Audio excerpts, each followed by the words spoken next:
Championship और सिर्फ इतना ही नहीं, there are a lot of things जो हमें इनके बारे में पता है, जो इन्होंने हिंदुस्तान को दी है. So he is a champion sir. We would love to listen you about this fight. Thank you Sandhya ji for your kind words. सबसे पहले भैया सबको नमस्ते. देखिए क्या है कि किसी देश की ताकत देखनी है तो हमेशा उसकी दो चीज़ देखी जाती है, उसकी सेना और उसका स्पोर्ट्स. और फिलहाल हमारा देश दोनों में अग्रणी है और दोनों में आगे जा रहा है.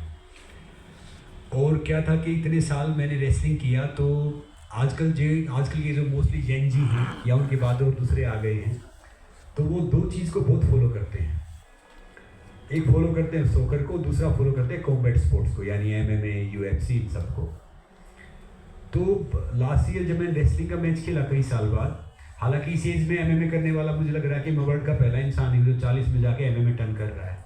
कई मेरे से पूछते हैं, हम भी जब वो चेक करते हैं ना कि भैया ये उम्र, अपना BP संभाल लो, अपनी पल्स ठीक कर लो, अपनी बाकी चीज़ें देख लो.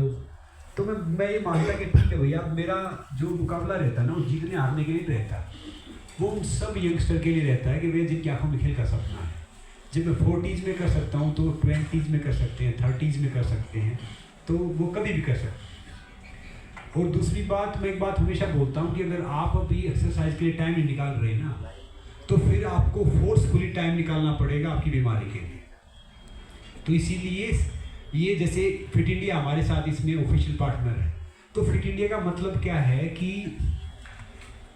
अगर हमारा शरीर स्वस्थ है तो हम आगे जा सकते हैं. तो मैं अपनी लिमिटेशन से फाइट कर रहा हूँ, मैं अपने फियर से फाइट कर रहा हूँ, मैं अपने जो भी चीज़ जो रोकती है उससे फाइट कर रहा हूँ. जब हमने शुरुआत किया था रेसलिंग में या बाकी चीज़ में, तो तब काफ़ी मजाक उड़ाते थे क्योंकि मैं रूमेटिक आर्थराइटिस पेशेंट था. फिर मुझे मौका मिला रेसलिंग फेडरेशन ऑफ इंडिया का पहला ब्रांड एम्बेसडर बनने का या स्पीकर बनने का. तो मेरा मानना ये है कि स्काई हैज़ नो लिमिट.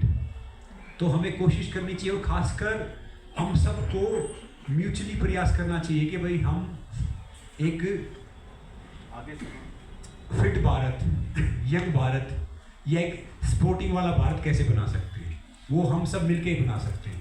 और मुझे लगता है कि अभी टाइम आ गया है. हमारे ऑनरेबल प्राइम मिनिस्टर साहब भी बोलते हैं, बाकी सब भी बोलते हैं, मैं कई साल से जुड़ा हुआ हूँ स्पोर्ट्स मिनिस्ट्री से, फिट इंडिया से, कि भाई कहने से नहीं होगा, कुछ करने से होगा. तो बस मैं अब करने की कोशिश कर रहा हूँ. और लेवल फाइट लीग ये यूरोप की वन ऑफ द सबसे बड़ी लीग है और इसमें खेलने वाला मैं फर्स्ट इंडियन हूँ. तो मेरे हिसाब से करना चाहिए. और मैं बहुत नर्वस भी और एक्साइटेड भी हूँ इसमें.